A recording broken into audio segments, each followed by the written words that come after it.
Hello, welcome back, Steve's Retirement Corner. Truths of retirement. Man, I don't know if these are actually truths or not. It's just, I don't know if they affect everybody either. But it's just some things I've experienced in my short little retirement so far, and observations or lessons I've seen from other retirees. I figure with 2025 coming on, fast approaching, and a lot of people planning on making their exit next year, it might give you a little heads up about what to expect, or uh, maybe give you some comfort and confidence in your decision to retire. So both good and bad things, man. There's a whole bunch of them. I just try to narrow it down to just a couple, a couple of each. First thing was something I had to do, man, and it made all the difference in the world in my planning and ready to help me make my decision. I had to realize, man, I can't plan for everything. I just don't have the resources to plan for every situation that could come up in retirement. And I don't think very many people can. All I could do, man, was hope for the best. Become a Boy Scout.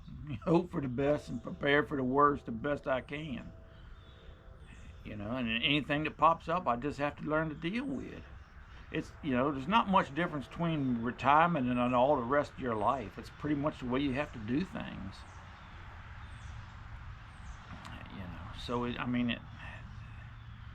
That's a big one. If you can clear that hurdle, then the rest of planning for retirement's it's not too stressful on you. Because that leads into it's the same thing as the unknowns of retirement. Man, them things are real, man. I ain't gonna lie to you. If you think about them too long, it'll unnerve you. It'll worry you to death, and it'll keep you from retiring. It just plain will push it back. And my thing is that the unknowns of life are always with you. It's just something happens as we get closer to retirement. They become front and center of our mind, and it's about all we can think of. I don't know if it's human nature or what it is. But the fact that they're an unknown, there's no way you can plan on it. It'll sneak up on you and hit you a couple times in the head before you even know it's around. You take a look at that Hurricane Helene.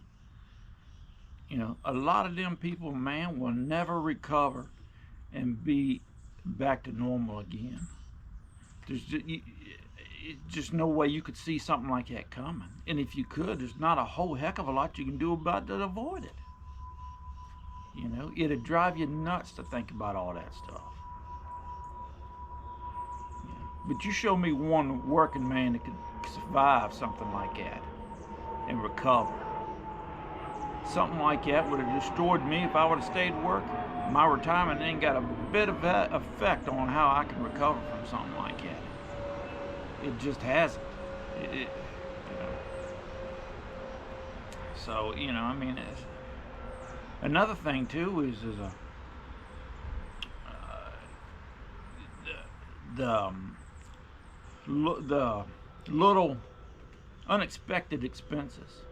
I'm not talking major things like having to put a roof on, or a new heater in, or air conditioner unit, or something like that. That kind of stuff is you can kind of plan for it, and you can expect that stuff to happen. Over time, over 20 years, something's going to happen. You're going to have to replace something like that. Them expensive ones. And I'm talking about them little bitty $50 here, $100 there.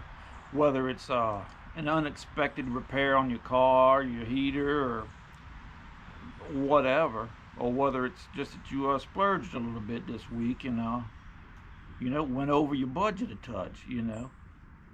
Those little unexpected expenses. They don't cost a lot, $50, $100, $200, or whatever. But they can. It don't take many of them to add up to $1,000, Doc, and that can ruin your budget for the month. You know, or the week, or the year, or whatever. If it happens multiple times during the year.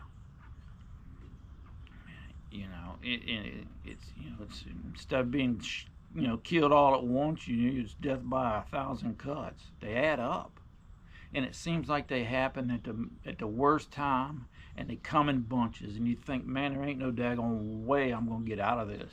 You just can't keep your head above water. Eventually, you do and pull through, but those things happen, and it seems like they happen all the daggone time. And these three things, I think that's why it pays attention to follow the basic rules of retirement. You know, save and invest as much as you can, man, whenever you can. Keep an eye on your daggone expenses and budget and debt levels. Keep him under control. Try to live below your means. If you do that kind of stuff for decades, years on top of years, it's not going to prevent any of that stuff from happening. But it might not make you recover, but it'll help you. It might help you get through the situation a little bit better. I mean, that's about all we can hope for. Regular people, anyways, man. And that stuff bothers everybody. I don't care who you are. To some degree, something like that bothers everybody about retirement. It wouldn't make no. I mean, I do. And by all rights, man, we shouldn't have much trouble. But once in a while, it still crosses my mind. That's it for the bad. We'll do a couple of good to end on a good note. I'm telling you, Doc, there ain't enough hours in the day or days in the week to get every daggone thing done. There just isn't.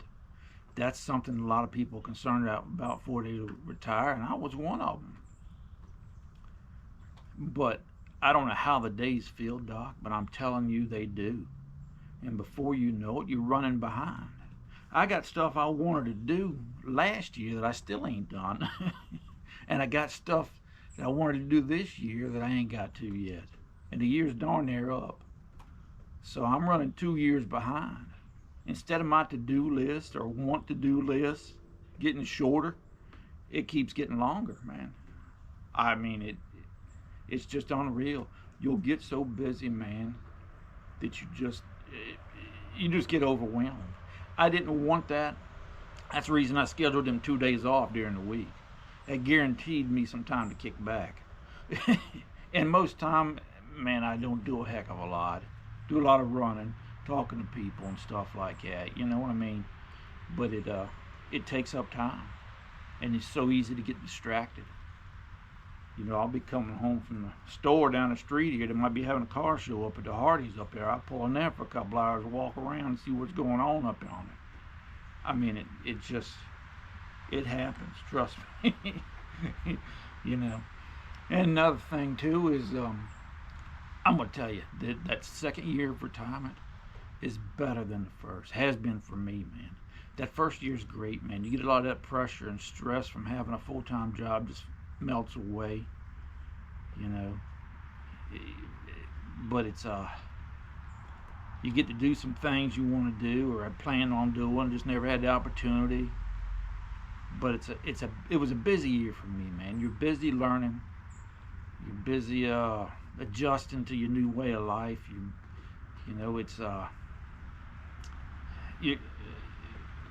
I spent that year trying to make the transition and get into a good rhythm. And once you do, and you pretty much got retirement down as far as what you're doing, your budget and all this other stuff. Retirement's great, man. That second year, man, past year it's been great. I mean, it's been twice as good as that first year. As good as that first year is, it really has. And the third great thing about retirement, man. And I've said all this stuff probably a lot before, but I mean, it really is the simple things that mean a lot. It sounds cliche. You hear it all the time.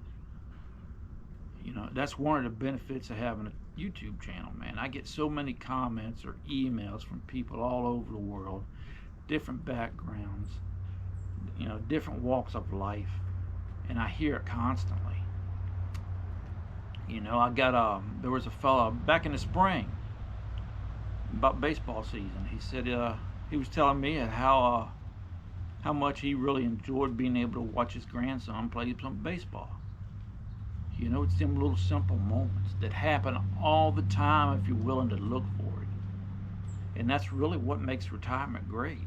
Them big things, man, are great. I enjoy doing them. That year we went up to Niagara Falls, man, me and the baby had such a good time up yonder. But I mean, we had a blast. But it was, those aren't everyday occurrences like that. So them simple things really are. I don't know. I think they mean a lot more the older we get, I guess. Maybe. I don't know. But hey, anyways, man, y'all don't forget Thursday at 7 p.m. Eastern. Maybe we'll have us a little Christmas celebration on the corner. Be going live. If you can join, man, that'd be great. If not, hey, man, enjoy your Christmas. I'll talk to you after Christmas. I got a couple videos coming out next week, but it's some old ones, like them ones I've been putting out on Wednesday. I just ain't never posted. Those two I have. Some of y'all might have seen them. One of them's going to be about the Western Manor down here on the river, and the other one's going to be about Appomattox Manor. It's on the other end of the river, over yonder. So if you can, I mean, the history behind them. So I enjoyed them, but I don't know whether you will or not. But y'all take care of yourselves. We'll talk with y'all later.